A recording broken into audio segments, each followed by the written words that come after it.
시청자 여러분 안녕하십니까? 상쾌한 아침입니다. 제가 좋아하는 7080 노래 중에 박인희의 끝이 없는 길이 있습니다. 아, 이 길은 끝이 없는 길, 계절이 다하도록 걸어가는 길.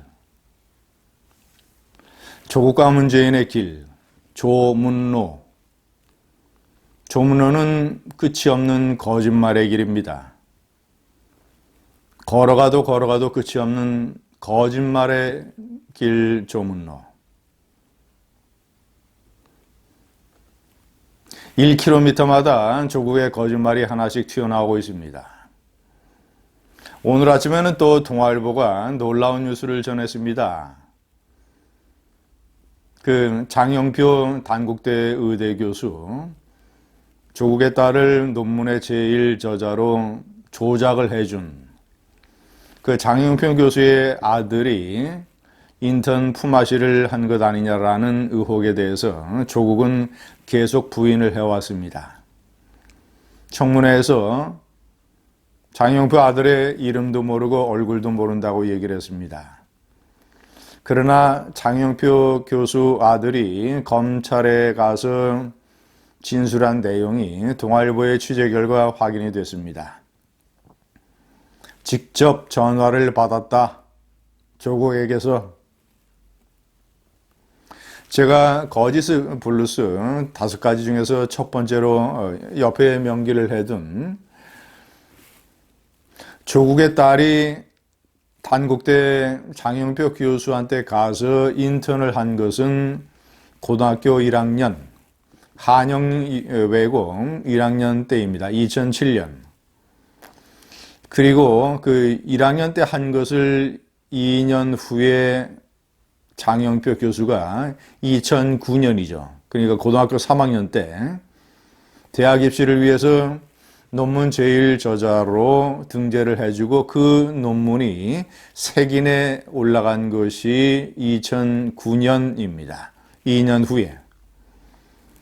그 논문이 세긴에 올라간 2개월 후에 조국이 장영표 아들에게 전화를 해서 그때 조국은 서울대학교 공익인권법센터가 주관을 하는 동북아시아의 사형제도라는 주제의 학술대회의 좌장과 발표를 맡았습니다. 좌장이라고 하는 것은 사회를 보는 것이죠. 전체를 주재하면서 발표도 맡고, 그러니까 따라서 그 세미나에서 가장 영향력이 큰 인물이 조국이었습니다. 조국은 장영표 아들에게 전화를 해서 학술대회에 이 세미나에 참석해라. 참석이라는 건 뻔하지 않습니까? 청중들 머리수를 채우는 것. 아니면 고등학생이니까 안내 팜플렛을 나눠주거나 자리를 안내하거나 하는 이런 진행 요원. 그 전화를 받아서 그 아들이 이렇게 생각을 했답니다. 학술대회, 그 내용도 모르는 어려운 것인데 친구 아버지가 직접 전화를 해서 참석하라고 하니까 참석을 한 것이죠. 딱 한 차례 그렇게 참석을 해서 청중 머리수를 채워주는 역할을 하거나 아니면 진행 요원을 한 그 역할에 대해서 뻥튀기해서 2주간 인턴을 했다고 해서 인턴십 증명서를 받았다. 검찰에서 조사한 또 한 명의 학생이 있습니다.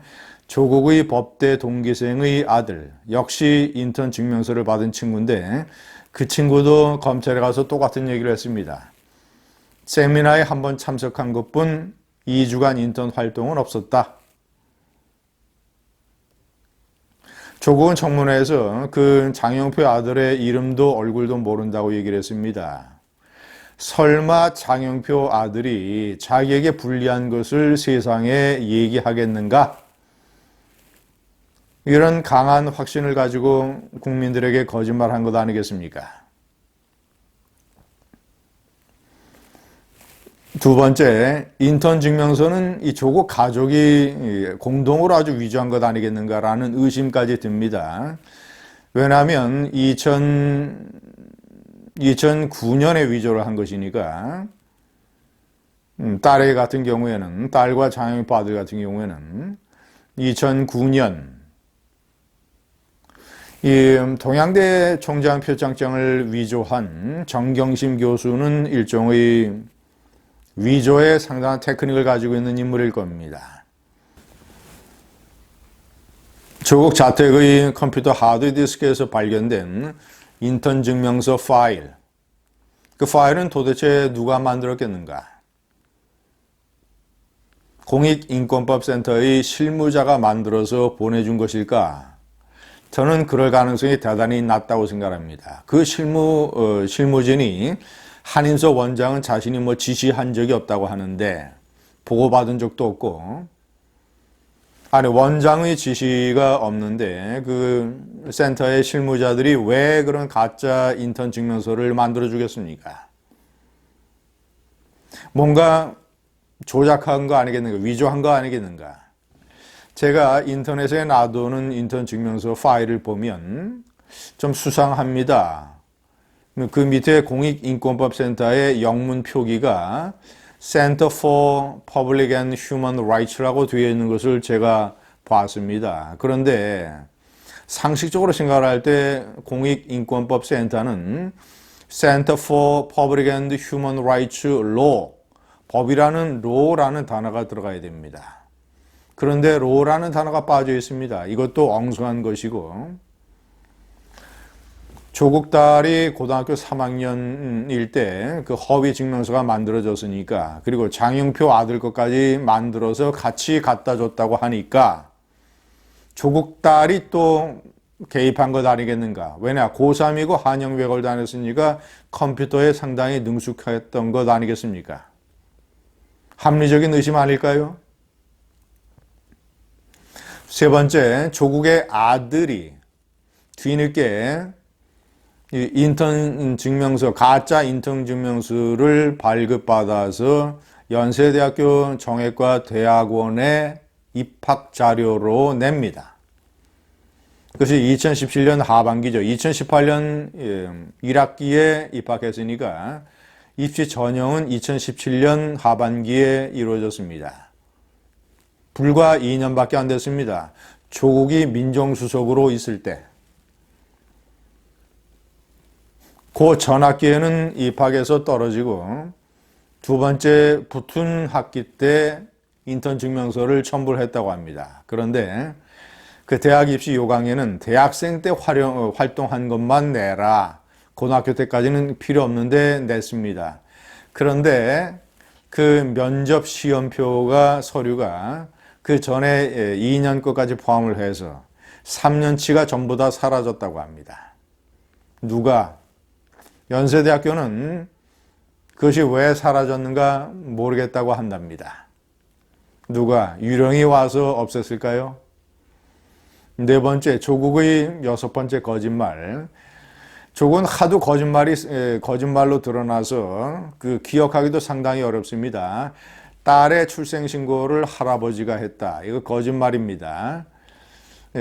펀드 운용, 이거 내용 몰랐다. 코링크라는 말 처음 들었다. 거짓말입니다. 아들과 딸이 공익인권법센터에서 정말이지 인턴을 했다. 거짓말입니다. 내가 최정혜 총장에게 전화를 해서 부탁한 적이 없다. 정확하게만 얘기해달라고 얘기했다라는 거 거짓말입니다. 전화 한 번만 했다라는 것 아마도 거짓말일 겁니다. 너무나 많은 거짓말들이 드러나기 때문에 끝이 없는 거짓말의 길. 시청자 여러분, 제가 마지막에 명기를 해놨습니다만은 문재인도 유엔에 가서 전 세계에 대고 거짓말을 했습니다. 이산화탄소 감축 노력을 설명을 하면서 석탄 화력발전소 2022년까지 6기를 줄이기로 했다라고 얘기를 했는데, 자, 그것은 노후된 석탄 화력발전소를 없앤다는 것이고, 탈원전 정책 때문에 에너지가 많이 부족해서, 전기가 많이 부족해서 새로운 석탄 화력발전소 7기를 건설할 예정입니다. 이것은 쏙 빼놓고 이미 있는 것 6개를 줄인다고 전 세계인을 상대로 일종의 은폐, 거짓말을 해댔습니다. 끝이 없는 조문로, 거짓말의 길. 오늘은 박인희의 끝없는 길을 한번 들어봐야 될 것 같습니다. 감사합니다.